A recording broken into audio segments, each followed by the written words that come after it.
तो mathematical physics में वो वेक्टर की बात किया था। हम वेक्टर को थोड़ा ठीक कर लेना, और एक मैथमेटिक्स है पार्शियल डिफरेंशिएशन, उसको ठीक करना है। हम लोग आज अपना सिलेबस का टॉपिक को स्टार्ट करते हैं। तो देखो, जो वेक्टर कैलकुलस में 2 चैप्टर स्टडी करना है, इसमें 2 चैप्टर स्टडी करना है। इस दोनों में करना क्या एक्चुअली, 3 गो मैथमेटिकल ऑपरेटर है, 3 मैथमेटिकल ऑपरेटर को स्टडी करना है।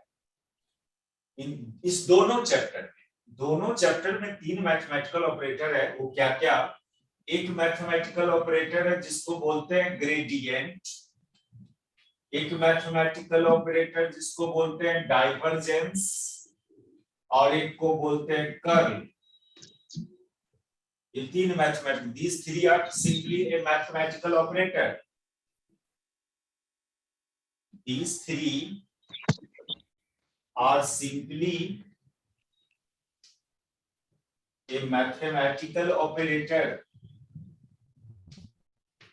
ये मैथमेटिकल ऑपरेटर मींस क्या?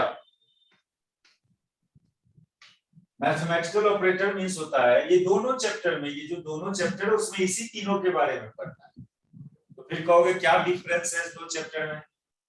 एक्चुअली इस तीनों मैथमेटिकल ऑपरेटर को फर्स्ट चैप्टर में पढ़ना है कार्टेशियन कोऑर्डिनेट सिस्टम के टर्म्स में।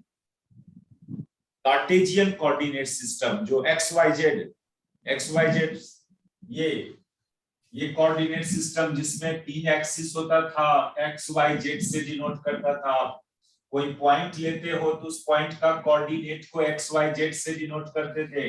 इसको कार्टेशियन कोऑर्डिनेट सिस्टम बोलते हैं। इस डायरेक्शन के यूनिट वेक्टर को आई कैप, इस डायरेक्शन के यूनिट वेक्टर को जे कैप, इस डायरेक्शन के यूनिट वेक्टर को के कैप। इसी का नाम है कार्टेशियन कोऑर्डिनेट सिस्टम, या इसको मैथमेटिक्स में रेक्टेंगुलर कोऑर्डिनेट सिस्टम भी बोला जाता है। तो इस कोऑर्डिनेट सिस्टम के टर्म्स में इस तीनों मैथमेटिकल ऑपरेटर को पढ़ना है, कार्टेशियन कोऑर्डिनेट सिस्टम के टर्म्स में फर्स्ट चैप्टर में। और सेकेंड चैप्टर में भी इसी तीनों को स्टडी करना है, लेकिन in terms of 3 new coordinate system. वो 3 नया कोऑर्डिनेट सिस्टम पढ़ेंगे हम लोग इस चैप्टर में। पहले वो 3 न्यू कोऑर्डिनेट सिस्टम का नाम है, जो नहीं पहले जिसे जानते हो, 12 में थोड़ा सा उसकी चर्चा होता था, 11-12 में। पोलर कोऑर्डिनेट सुने होंगे, पोलर कोऑर्डिनेट का नाम सुने हो? No sir. सुने हो, याद नहीं, हम याद दिलाते हैं आपको। आप 12 में डाइपोल पढ़ रहे थे, इलेक्ट्रिक डाइपोल। ठीक है सर, थैंक यू। तो देखो, पोलर कोऑर्डिनेट थोड़ा बताया गया था आपको। डाइपोल, इलेक्ट्रिक डाइपोल जब पढ़ रहे थे तो एक चार्ज -q, एक चार्ज +q, और ये सेंटर ऑफ डाइपोल, और यहां से r डिस्टेंस पर थीटा एंगल पर एक पॉइंट कंसीडर करते थे जहां का electric potential and electric field find करना होता था। इसको, इसके कोऑर्डिनेट को r थीटा से डिनोट करते थे आप। यही है पोलर कोऑर्डिनेट, ये polar coordinate, spherical coordinate actually पूरा। ये चलो कोई दिक्कत नहीं, ये हम लोग पढ़ेंगे क्या होता है spherical polar coordinate system, cylindrical polar coordinate system, curve linear coordinate system. ये 3 न्यू कोऑर्डिनेट सिस्टम स्टडी किया जाएगा इस चैप्टर में पहले, और फिर उस तीनों कोऑर्डिनेट सिस्टम में इस तीनों ऑपरेटर को रिप्रेजेंट करेंगे। तो पहला चैप्टर में इस तीनों को इसी कोऑर्डिनेट सिस्टम में करना है, जिसको कार्टेशियन कोऑर्डिनेट सिस्टम बोलते हैं। XYZ से डिनोट करते उसके कोऑर्डिनेट को, उस कोऑर्डिनेट सिस्टम के यूनिट वेक्टर को IJK से डिनोट करते हो, ये तो पता है पहले से। इसलिए फर्स्ट चैप्टर इसी कोऑर्डिनेट सिस्टम में होना है। सेकेंड चैप्टर में 3 न्यू कोऑर्डिनेट सिस्टम पहले स्टडी किया जाएगा, और उस तीनों न्यू कोऑर्डिनेट सिस्टम में इस ऑपरेटर को रिप्रेजेंट करेंगे। यही डिफरेंस है इस दोनों चैप्टर में। तो इस तीनों के बारे में जो हम बोल रहे हैं आपको, कि ये तीनों सिंपली ए मैथमेटिकल ऑपरेटर है। ये मैथमेटिकल ऑपरेटर मींस क्या? मैथमेटिकल ऑपरेटर का क्या मतलब? कोई रूल्स जो मैथमेटिक्स के किसी प्रोसेस को डिनोट करता हो, उसको मैथमेटिकल ऑपरेटर बोलते हैं। जैसे ये इसको आप प्लस बोलते हो ना, ये भी एक ऑपरेटर है, मैथमेटिकल ऑपरेटर है। ये मैथमेटिक्स के किस रूल ऑपरेशन को डिनोट करता है? एडिशन प्रोसेस को। ये भी एक मैथमेटिकल ऑपरेटर, ये भी एक मैथमेटिकल, ये सब जो आप करके आए हो, ये सब का जनरल नाम मैथमेटिकल ऑपरेटर। ये सब सिंबल मैथमेटिक्स का कोई ना कोई प्रोसेस को डिनोट करता है। क्या? ये स्क्वायर रूट, ये डिफरेंशिएशन, ये इंटीग्रेशन, ये सब एक मैथमेटिकल ऑपरेटर है। मैथमेटिक्स का कोई ना कोई प्रोसेस को रिप्रेजेंट करता है ये सब। तो जब इतने क्या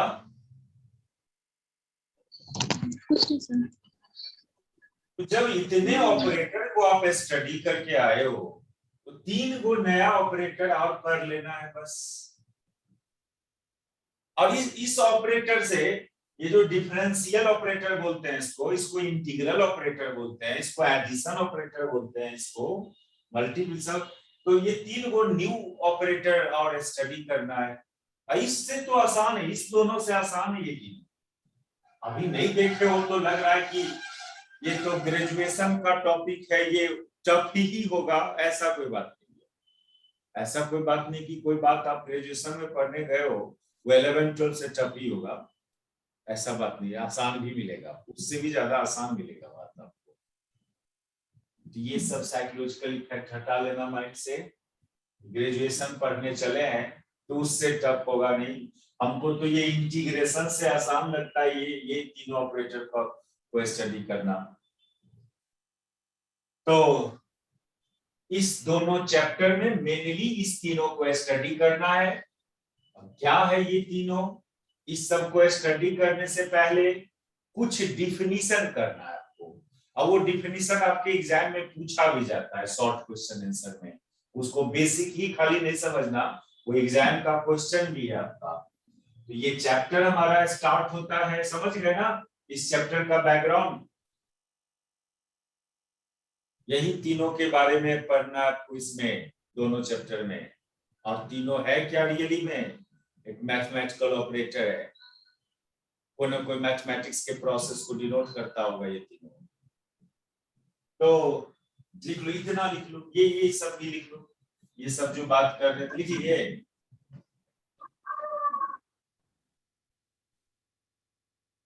These are also mathematical operator. These are also mathematical operator.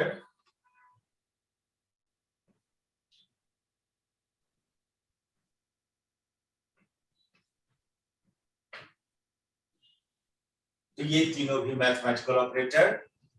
और इसको स्टडी करने के लिए कुछ डिफिनीशंस पहले देखना होगा, वो देखो।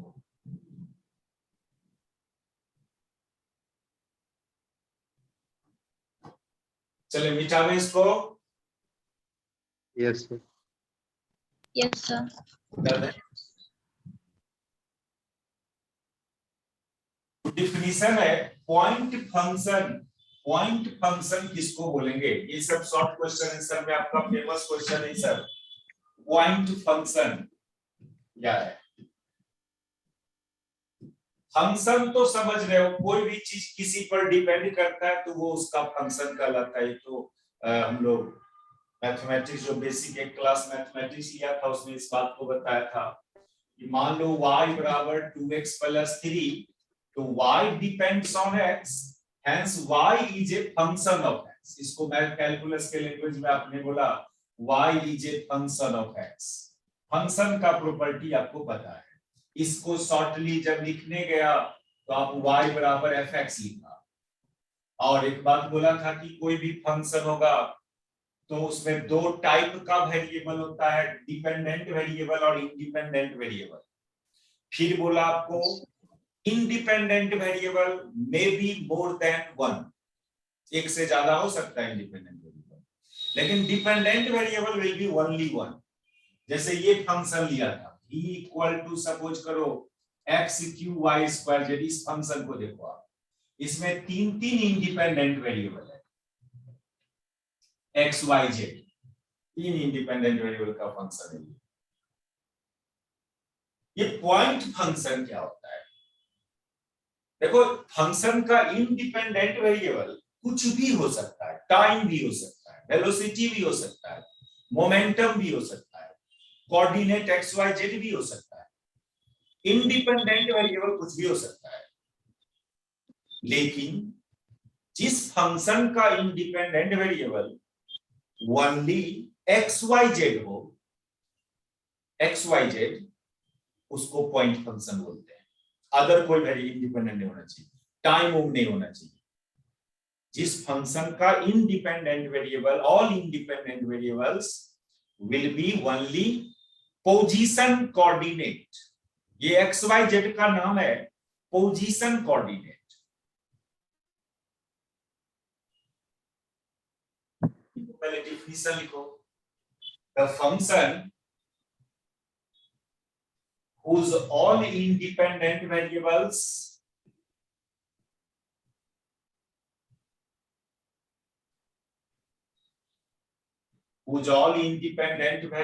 will be position coordinate।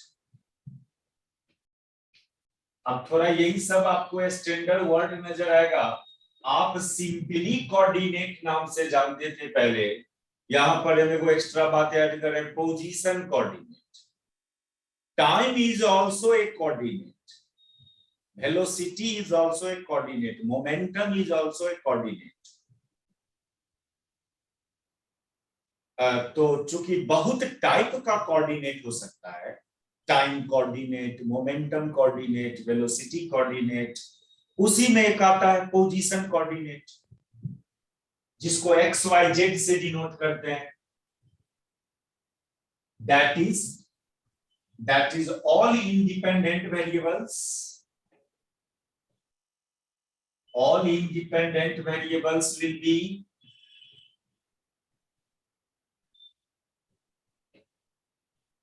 x, y, z.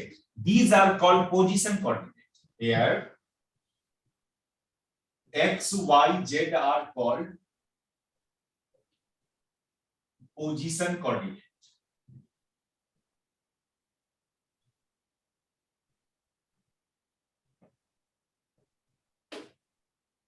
क्यों इसको पोजीशन कोऑर्डिनेट बोल रहे हो?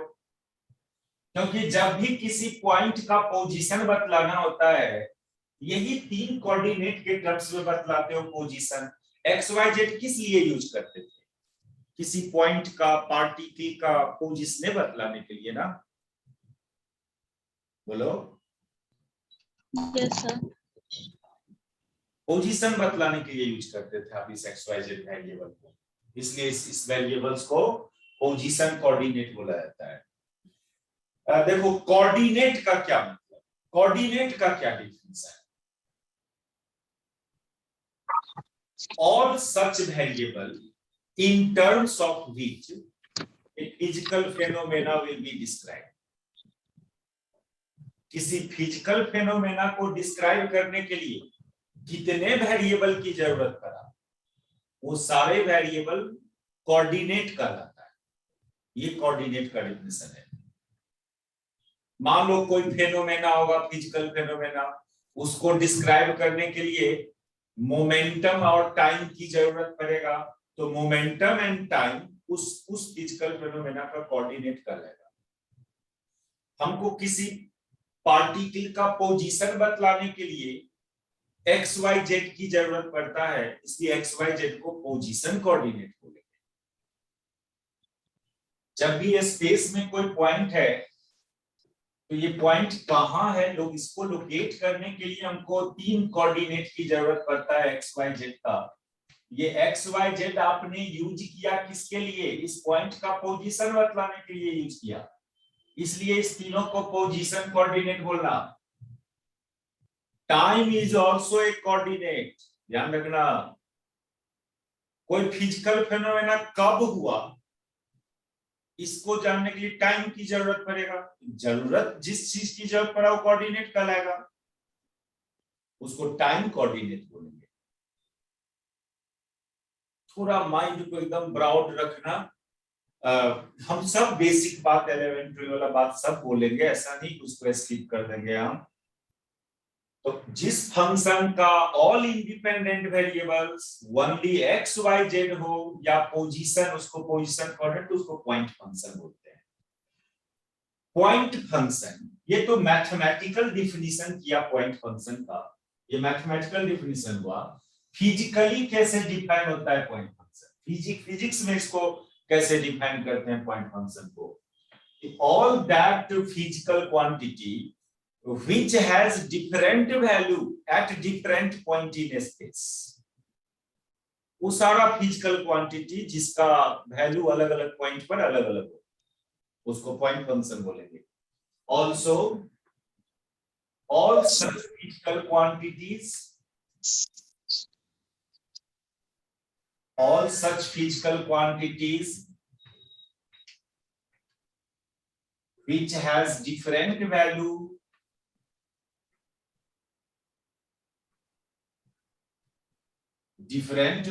at different point in a space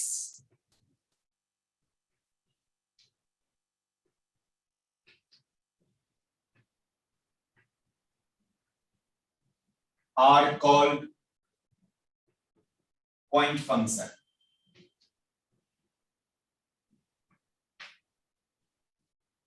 देखिए आप थोड़ा इसका एग्जांपल देखिए, फिर इसका एग्जांपल देखिए। आप यहां तो मैथमेटिकली बात किया हम लोग पॉइंट फंक्शन को, कि जिसका सारा independent variable X Y Z. Function को देखो, आप इस फंक्शन को देखो, v बराबर x Q Y square Z. अब ये फंक्शन है, तो ये फंक्शन है किसका, एक्स वाई जेड का फंक्शन है, पोजीशन कोऑर्डिनेट का फंक्शन है। ये v, यहां पर v पॉइंट फंक्शन कहलाएगा, क्योंकि इसका सारा independent variable X Y Z है। अब यहां पर देखो, यहां पर बोले वो सारे फिजिकल क्वांटिटी जो डिफरेंट पॉइंट पर डिफरेंट वैल्यू रखे, जैसे टेम्परेचर, क्या सब जगह का टेम्परेचर सेम होगा? प्रेशर, डेंसिटी, डिफरेंट पॉइंट का डिफरेंट डेंसिटी होता है, यानी डेंसिटी डिपेंड किया पॉइंट पर। अब पॉइंट डिपेंड करता है एक्स वाई जेड पर।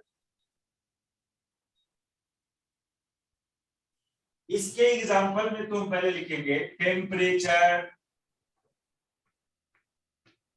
प्रेशर, डेंसिटी, इलेक्ट्रिक पोटेंशियल,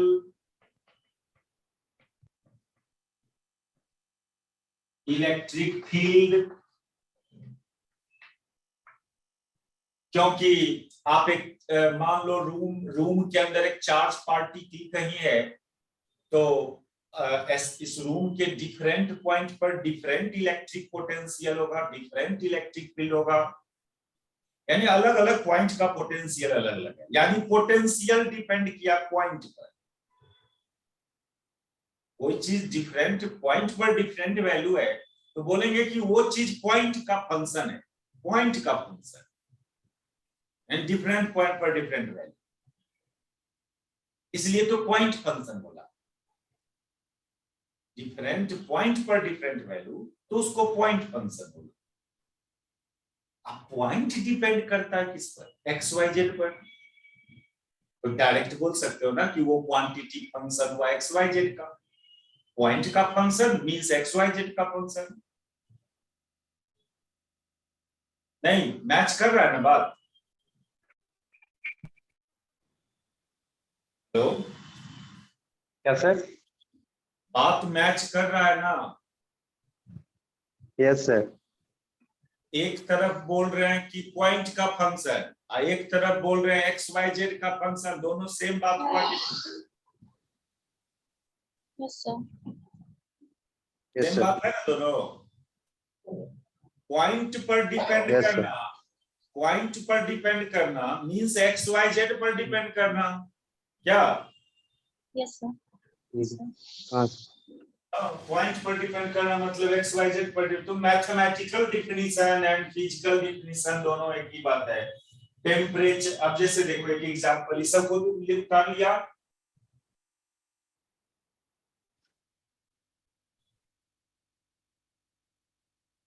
उतार लिया इसको।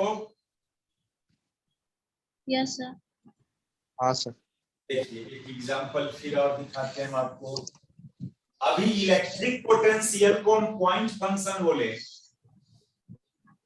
क्योंकि इलेक्ट्रिक पोटेंशियल डिफरेंट पॉइंट का डिफरेंट हो सकता है। जैसे ये एक चार्ज पार्टिकल है, यहां से r डिस्टेंस पर पोटेंशियल फाइंड करते थे, ये q/4πε0r लिखते थे ना, r पर डिपेंड किया।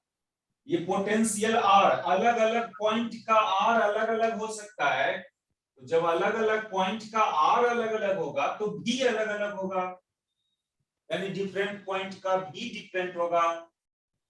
अच्छा, और r के बारे में क्या जानते हो? r बराबर होता है √x² + y² + z²। तो यहां पर देख रहे हैं हम क्या कि v फंक्शन था r का, और r खुद फंक्शन है एक्स वाई जेड का, तो क्लियरली v फंक्शन हुआ किसका? एक्स वाई जेड का ना। यहां पर दिख रहा है v फंक्शन r का, और r फंक्शन किसका? एक्स वाई जेड का। XYZ। तो बोल दे सकते हो v function X Y Z का, ठीक है? XYZ का। यानी Yes. Potential point function.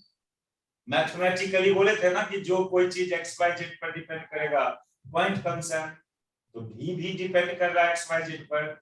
Direct नहीं दिख रहा है एक्स वाई जेड पर, डायरेक्ट तो दिख रहा है r पर, लेकिन r डिपेंड कर रहा है ना एक्स वाई जेड पर, इसलिए v डिपेंड किया एक्स वाई जेड पर। फिर इलेक्ट्रिक फील्ड को देखो, इलेक्ट्रिक फील्ड भी तो r का फंक्शन होता है, q/4πε0r²। तो E डिपेंड किया r पर और r डिपेंड किया एक्स वाई जेड पर, दैट इज इलेक्ट्रिको फील्ड फंक्शन हुआ किसका? एक्स वाई जेड का। जो भी कोई फिजिकल क्वांटिटी r का फंक्शन या एक्स वाई जेड का फंक्शन हो, पॉइंट फंक्शन कहलाएगा। इतने ही नहीं, वेलोसिटी, एक्सेलरेशन, ये it is also point function, it may also point function. नहीं भी हो सकता है, नहीं भी हो सकता है पॉइंट फंक्शन, और हो भी सकता है वेलोसिटी। अब इस फॉर्मूला को देखना, आप 11 में दो फॉर्मूला पढ़े थे वेलोसिटी में, एक v बराबर u प्लस at, और एक पढ़ा था v बराबर u² प्लस 2ax। ये दोनों फॉर्मूला देखा था आप 11 में, नहीं? Yes, sir. ठीक है, यहां पर देखो, यहां पर v फंक्शन है t का, यानी velocity is function of time, जबकि यहां पर v फंक्शन है किसका? x का। तो इस जगह वेलोसिटी पॉइंट फंक्शन नहीं है, यहां पर वेलोसिटी पॉइंट फंक्शन नहीं है, लेकिन यहां पर वेलोसिटी पॉइंट फंक्शन है। जरूरी नहीं है तीनों एक्स वाई जेड तीनों पर डिपेंड है, कभी खाली एक्स पर डिपेंड कर सकता है, कभी एक्स एंड वाई पर ही ओनली डिपेंड, और एक्स वाई जेड तीनों भी हो सकता है, तो पॉइंट फंक्शन होगा वो। ये जरूरी नहीं कि तीनों होना ही चाहिए एक्स वाई जेड, कोई एक को हो सकता है, तब भी उसको पॉइंट फंक्शन बोलेंगे। तो इस जगह velocity is not point function, here velocity is not point function,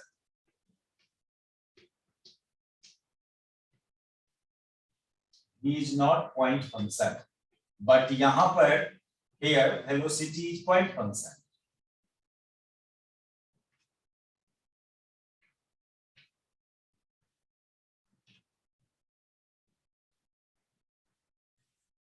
तो आप समझ रहे हो कब कब किसी फंक्शन को पॉइंट फंक्शन, बस एक्स वाई जेड में कोई भी हो, अदर कोई इंडिपेंडेंट वेरिएबल नहीं होना चाहिए। ठीक है, समझ गए इसको? Yes, sir. अब आ जाइए, अब है उतार लो, सब बात को उतार लो। जी सर। जी सर, हो गया। अब है टाइप्स ऑफ पॉइंट फंक्शन।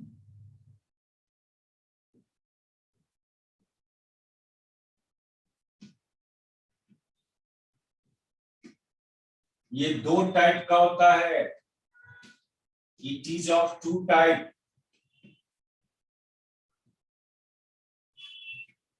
एक को बोलते हैं scalar point function,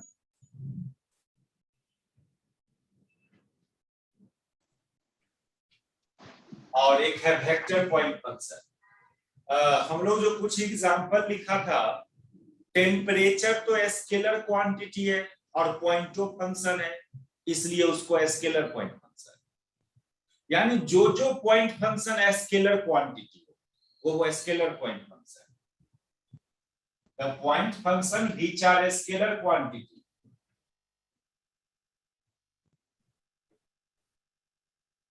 which are a scalar quantity.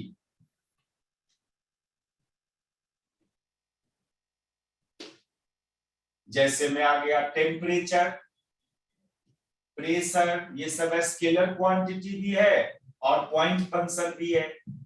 Density, potential, ये सब एक तो स्केलर क्वांटिटी है, दूसरी बात ये पॉइंट फंक्शन भी है।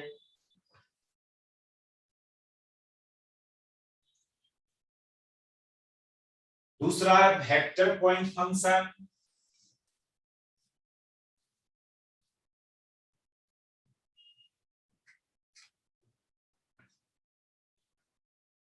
वेक्टर पॉइंट फंक्शन,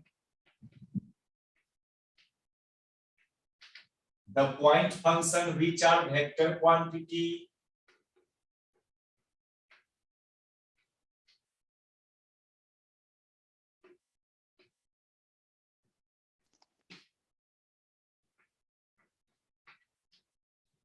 इसके एग्जाम्पल में इलेक्ट्रिक फील्ड वेक्टर क्वांटिटी भी है और पॉइंट फंक्शन भी है, इसलिए इलेक्ट्रिक फील्ड आ गया।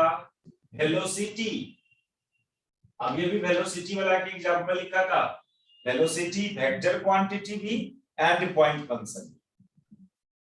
इलेक्ट्रिक फील्ड हुआ, वेलोसिटी हुआ, एक्सेलरेशन हुआ, ये सब वेक्टर क्वांटिटी भी है एंड पॉइंट फंक्शन भी है। दो टाइप का पॉइंट फंक्शन है, scalar point function and vector point function. अब एक ये तो था पॉइंट फंक्शन का, और एक डिफिनीशन और जानना है, फिर आते हैं हम लोग ग्रेडियंट डाइवर्जेंस कर्व पर में। वो एक डिफिनीशन है, ये सब उतार लिया।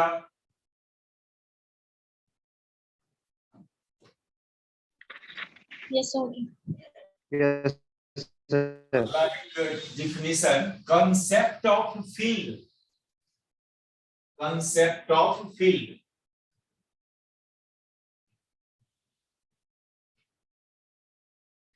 ये जब फील्ड वर्ड यूज करें तो क्या मन में उठता है? Electric field, gravitational field, magnetic field, कि वो गांव घर वाला, खेत खलिहान वाला फील्ड? अगर फिजिक्स पढ़ रहे हैं तो इलेक्ट्रिक के फील्ड, ग्रेविटेशनल फील्ड की बात हो रहा होगा ना? सही बात है। फिजिक्स पर, फिजिक्स पॉइंट ऑफ व्यू से फील्ड का नोमेनक्लेचर करेंगे। ऐसे इसका डिफिनीशन है इस फील्ड का कि कोई भी certain bounded reason of space, ये जो एटमॉस्फेरिक स्पेस है उसी का कोई सर्टेन रीजन को फील्ड बोलेंगे। अब जैसे रूम के अंदर का जो स्पेस है वो तो बाउंडेड रीजन है, रूम के दीवार के द्वारा वो बाउंडेड है वो रीजन, उसको फील्ड बोलना। ठीक है।